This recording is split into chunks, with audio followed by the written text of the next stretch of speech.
Job आप करने लगते हो। इतनी सैलरी है नहीं कि आप पैसे कमा कर जमा कर कर एक घर खरीद सको, तो आप एक होम लोन ले लेते हो। अब अपना घर है तो ऑब्वियसली एक कार भी होना चाहिए, तो आप एक कार लोन भी ले लेते हो। अनजाने में ही सही, पर आपने खुद को चारों तरफ से बांध लिया है। अब आपको हर वक्त ये डर सताता रहता है कि कहीं मुझे जॉब से निकाल ना दिया जाए, क्योंकि फिर मैं घर के खर्च कैसे मैनेज करूंगा। होम लोन की ईएमआई चल रही है, कार लोन की ईएमआई चल रही है, बच्चों के स्कूल का फीस। धीरे धीरे आप खुद के सपने को दबाते जाते हो और सुबह चुपचाप उठते हो, जॉब पे जाते हो, शाम में घर आते हो, फिर चाहे वो काम करना आपको पसंद हो या ना हो। और फिर एक दिन आता है जब आपको ये लाइफ नॉर्मल लगने लगता है और धीरे धीरे काम करते करते आप बूढ़े हो जाते हो।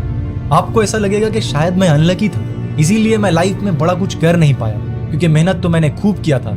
पर सच कुछ और ही है मेरे दोस्त, जो आज तक आपसे छुपा कर रखा गया है। The gang of 9 got together, I think it was, and decided this is what people should learn.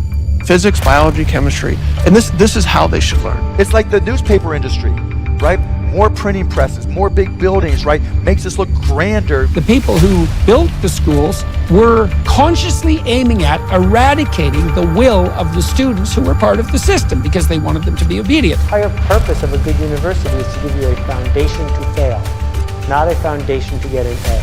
जिस एजुकेशन सिस्टम को आप बचपन से आंख बंद करके फॉलो करते आ रहे हो, उस एजुकेशन सिस्टम को बनाया ही इसीलिए गया था ताकि आप फेल हो सको। उस एजुकेशन सिस्टम को बनाया ही इसीलिए गया था ताकि आप एक ओबीडिएंट फैक्ट्री वर्कर बन सको। आपको लग रहा होगा मैं कुछ भी बोल रहा हूँ, but I promise, just give me few minutes और उसके बाद आपको ये पूरा का पूरा ट्रैप खुद अच्छे से समझ आ जाएगा। So are you coming with me? Dhirubhai Ambani, Virat Kohli, Aamir Khan, Narendra Modi, ये सब हमारे इस करंट एजुकेशन सिस्टम के ट्रैप में नहीं फंसे। A lot of kids just in school kind of puzzled as to why they're there.